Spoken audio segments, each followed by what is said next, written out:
Hi, this is Autumn Greenhill, and here is my final presentation on the Annie Dookhan Crime Lab scandal. Okay, so Annie worked as a chemist at the Hinton State Laboratory Institute in Massachusetts, and in June of 2011, someone discovered that Dookhan had tested close to 100 samples, but she did not sign them out properly. This caused an internal investigation to begin. Dookhan ended up being placed on leave because she admitted to falsifying evidence, which ended up affecting up to 34,000 cases. And she also falsified her education, which was a master's degree. She ended up being charged with 17 counts of obstruction of justice, 8 counts of tampering with evidence, and 1 count each of perjury and falsification of records. And then Massachusetts dropped roughly 20,000 drug-related crimes that all involved Dookhan because they couldn't determine whether or not the results were reliable or not because she was dry labbing and falsifying documentation. Because of this scandal, a lot of ISO/IEC 17025 accreditation standards were not in compliance. Here are 6 that were breached because of the scandal. The first one being standard 3.8, which is verification, which is provision of objective evidence that a given item fulfills specific or specified requirements. 4.1.5, impartiality. If a risk to impartiality is identified, the laboratory shall be able to demonstrate how it eliminates or minimizes such risk. 5.4, structural requirements. Laboratory activities shall be carried out in such a way as to meet the requirements of this document. The laboratory's customers, regulatory authorities, and organizations providing recognition. This shall include laboratory activities performed in all of its permanent facilities, at sites away from its permanent facilities, and associated temporary or mobile facilities, or at a customer's facility.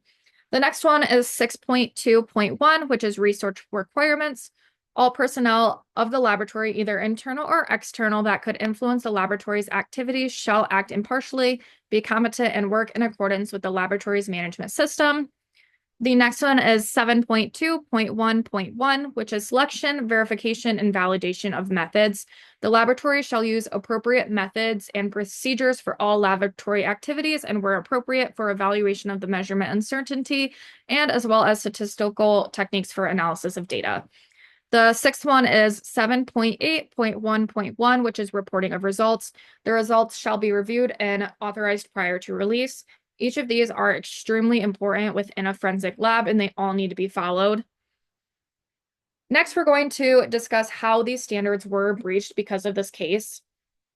Standard 3.8 verification. This standard applies to verifying all evidence and ensure that it is fulfilling specified requirements. As for the Dookhan scandal, it completely breaches the standard because Dookhan was not verifying her evidence, nor was she even sampling it. Instead, she was just falsifying thousands of different samples of evidence. She was not meeting any of the requirements of her job duties that are specified for her, which really affected the governance in the lab by deteriorating the quality and reliability of the tests she performed, which also falls back onto the lab as well. As for 4.1.5, which is impartiality, when impartiality is identified, the lab should be able to demonstrate how it eliminates this. However, Dookhan was falsifying evidence, sampling, and documentation for as long as 3 years. When the scandal came to light and the investigation was happening, the lab didn't have a reason as to why it went on for so long and why they weren't able to identify that this was happening. Even after they ignored all the red flags, they still weren't able to determine why this was happening.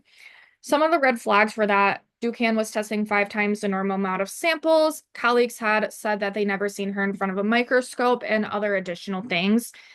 This impacted the governance in the lab because they were not producing traceable or impartial results because they weren't even checking to make sure that things were being done properly.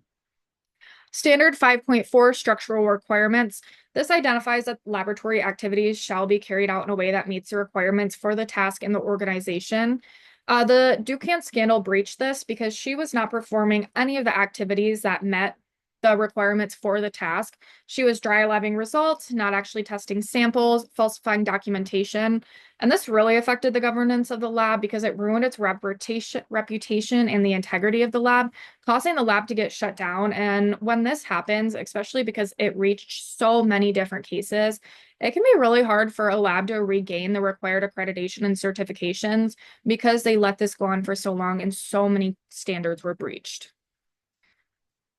All right, next is 6.2.1, which is resource requirements.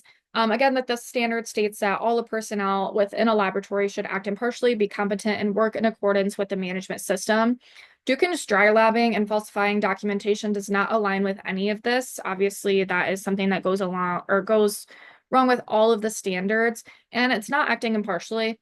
This really impacted forensic governance because instead of basing test results on actual evidence and scientific standards, she was just lying about the results from her test. She was just determining which ones were positive versus negative simply based on her own personal opinion. And this compromised the accuracy of all the results and the evidence. And a lot of people got wrongfully convicted, or they couldn't determine if they were wrongfully convicted because the results weren't accurate. The next standard, 7.2.1.1, is selection, verification, validation of methods. The standard again states that the laboratory shall use appropriate methods and procedures for all of the laboratory activities.